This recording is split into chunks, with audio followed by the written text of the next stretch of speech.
గాలిలో నుండే నీటి ఆవిరి వాతావరణంలోని మరొక ముఖ్యమైన భాగం. గాలిలోనున్న ఈ వాటర్ వేపర్ను హ్యూమిడిటీ అంటారు. దీని ప్రభావం ఏంటో చూద్దాం. మీరు సముద్రానికి దగ్గరగా నివసిస్తే, లేక సముద్ర తీర ప్రాంతాలకు వెళ్తే, లేదా ఎక్కువ వర్షాలు కురిసే చోట్లకు వెళ్ళినా మీరు ఈ హ్యూమిడిటీని అనుభవిస్తారు. మీకు బాగా చెమట పట్టి ఒక ఆవిరితో నిండిన గదిలో మీరున్నారనుకోండి, మీకెలా ఉంటుంది? చాలా అసౌకర్యంగా ఉంటుంది కదూ. మీకెందుకు ఇలా ఉంటుంది? ఇది అర్థం చేసుకోండి.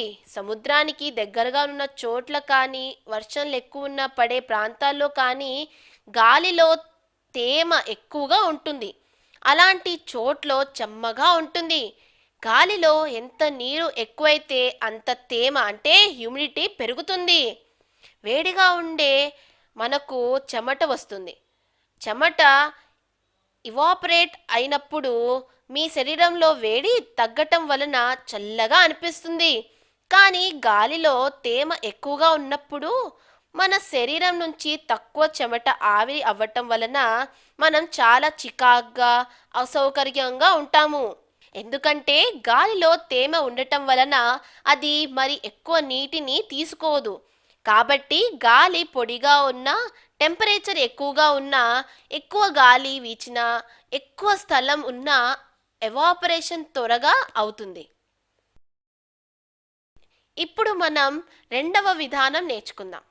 ఒక గిన్నెలో మరుగుతున్న నీటిని మూత పెడితే మూత లోపలి భాగంలో నీటి చుక్కలు వస్తాయి. ఇది ఎలా అవుతుంది? నీరు మరిగి ఆవిరి అవుతుంది. ఆ ఆవిరే చల్లబడితే చిన్న చిన్న నీటి చుక్కలుగా మారుతుంది. దీనిని కండెన్సేషన్ అంటారు. ఇది ఎవాపరేషన్కు బాగా వ్యతిరేకంగా జరుగుతుంది. మరిగిన నీరు ఆవిరిగా మారుతుంది. నీటి ఆవిరి చల్లబడితే నీరుగా మారుతుంది. అర్థమైందా పిల్లలు? అలాగే నేల మీద పలు చోట్ల నుంచి నీరు ఎవాపరేషన్ వలన ఆవిరిగా మారి ఆకాశంలోకి వెళ్తుంది. చల్లని గాలి తగలగానే ఆ ఆవిరి మళ్ళీ నీటిగా మారుతుంది. ఆ నీటి చుక్కలు కలిసి మేఘాలవుతాయి. కానీ ఎప్పుడైతే అవి ఎక్కువ నీటితో బరువైపోతాయో అప్పుడు మరి ఆ నీటి మొయ్యలేక క్రిందకు వర్షంలా పడుతుంది. కాబట్టి ఎవాపరేషన్, కండెన్సేషన్ అనే ఈ రెండింటిని వలన మనకు వర్షం వస్తుంది. భలేగా ఉంది కదా పిల్లలు? నీటి ప్రమాణం ఇలా అవిరామంగా అలసిపోకుండా జరుగుతూనే ఉంటుంది. దీనినే వాటర్ సైకిల్ అంటారు. నేల నుంచి ఆకాశం వరకు, మళ్ళీ ఆకాశం నుంచి నేల వరకు నీరు జరిపే ఈ ప్రయాణాన్ని వాటర్ సైకిల్ అంటారు. వర్షం గురించి ఇప్పుడు ఒక పొదుపు కథ అడుగుతాను. ఒకే గొడుగు క్రింద 6 పిల్లలు, 2 కుక్కలుంటే అవి ఎలా తడవకుండా ఉన్నాయి? ఆలోచించండి. గొడుగు చాలా పెద్దదా? కాదు. ఇంకా ఏమిటి? లేక పిల్లలంతా ఒకరి మీద ఒకరు ఎక్కి నిల్చుని ఉన్నారా? కానే కాదు. అవేమీ కావు. కానీ అసలు వర్షం పడితే కదా. పిల్లలు, ఇప్పుడు మీ స్పెషల్ ఫ్రెండ్ తూనీగ మీకు నీటి ప్రయాణాన్ని చూపిస్తుంది. సూర్యుడు ఇందులో ముఖ్య పాత్ర వహిస్తాడు. సూర్యుని వేడి భూమి మీదున్న నీటిని ఆవిరిగా మారుస్తుంది.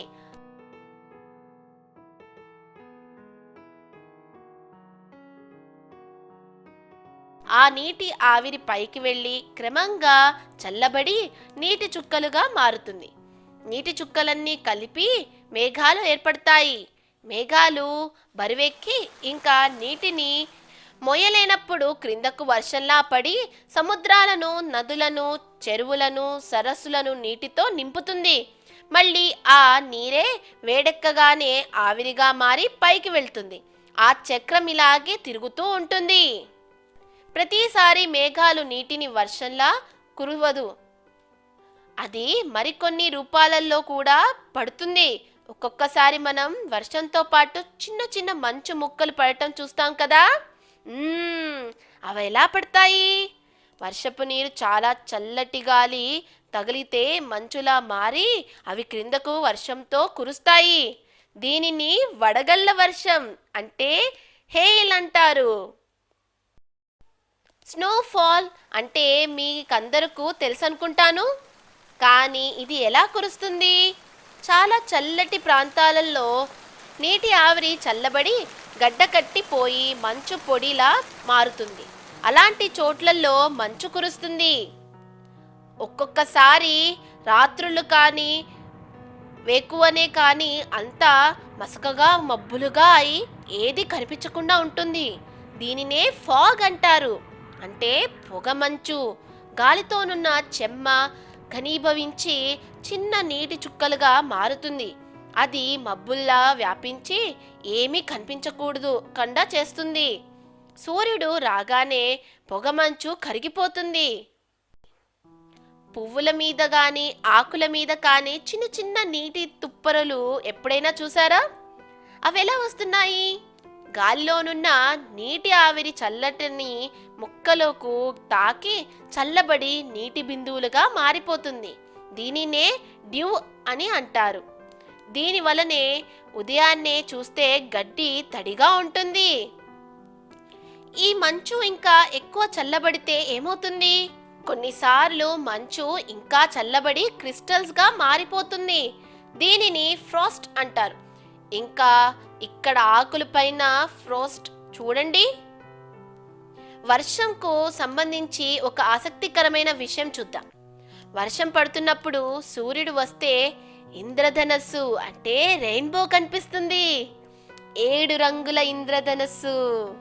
ఇంద్రధనస్సు ఎలా ఏర్పడుతుంది? వర్షపు నీటి చుక్కలు తెల్లని కాంతిలోనున్న వివిధ రంగులైన red, orange, yellow, green, blue, indigo, violet విడదీయటం వలన రెయిన్బో వస్తుంది.